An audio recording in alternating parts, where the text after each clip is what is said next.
Around Telugu, నేను మీ శివాని. తెలుగులో ఉన్న సక్సెస్ఫుల్ డైరెక్టర్స్ లో ఒకరు త్రివిక్రమ్ శ్రీనివాస్. మొదట రైటర్ గా పరిచయమైన ఆ తర్వాత డైరెక్టర్ గా తన మార్క్ సెట్ చేసుకున్నారు. త్రివిక్రమ్ సినిమాలలో కథల కన్నా కథనం హృదయానికి హత్తుకుంటుందనే చెప్పాలి. ఇక ఆయన సినిమాలలో డైలాగ్స్ అయితే డైరెక్ట్ గా గుండెలకు తగులుతాయి. ఇక ఏ ఉద్దేశంతో త్రివిక్రమ్ పెన్ను పట్టి మాటలు రాస్తాడో ప్రేక్షకులు కూడా అదే ఫీల్ అవుతూ ఉంటారు. అయితే రైటింగ్ ఒకటే బాగుంటే సరిపోతుందా సినిమా హిట్ కావడానికి? సినిమాలు ఆడేస్తాయా? సినిమా నెక్స్ట్ లెవెల్కి తీసుకువెళ్తుందా అంటే అంతకు మించిన కథ ఉండాలి అక్కడ. త్రివిక్రమ్ సినిమాలు ఇప్పటి వరకు చూస్తే రెగ్యులర్ రొటీన్ గానే వచ్చాయి. కమర్షియల్ సినిమా లెక్కలకు తగ్గనట్టుగానే హీరో మార్కెట్ ని అంచనా వేస్తూ వచ్చారు. ఇక ఆయన సినిమాలు చేస్తున్నారు. అయితే త్రివిక్రమ్కి ఉన్న ప్రతిభ, టాలెంట్ గురించి అందరికీ బాగా తెలిసిందే. అంతేకాదు పురాణాల మీద ఆయనకున్న పట్టు మరెవ్వరికి కూడా ఉండదు కావచ్చు.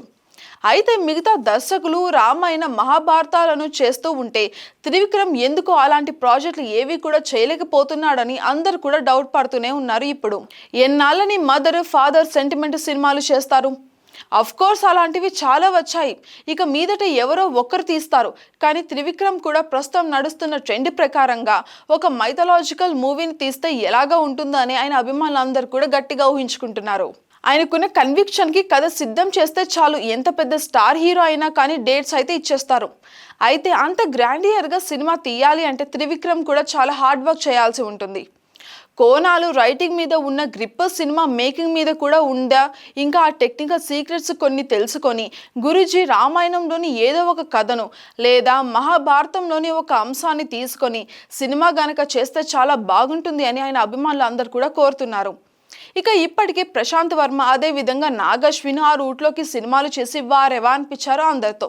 మరి త్రివిక్రమ్ కూడా అలాంటి ఒక ప్రాజెక్ట్ చేస్తే మాత్రం అనౌన్స్మెంట్ రోజు ఆడియన్స్ అందరూ కూడా ఫుల్ ఖుషి అవుతారనే చెప్పవచ్చు.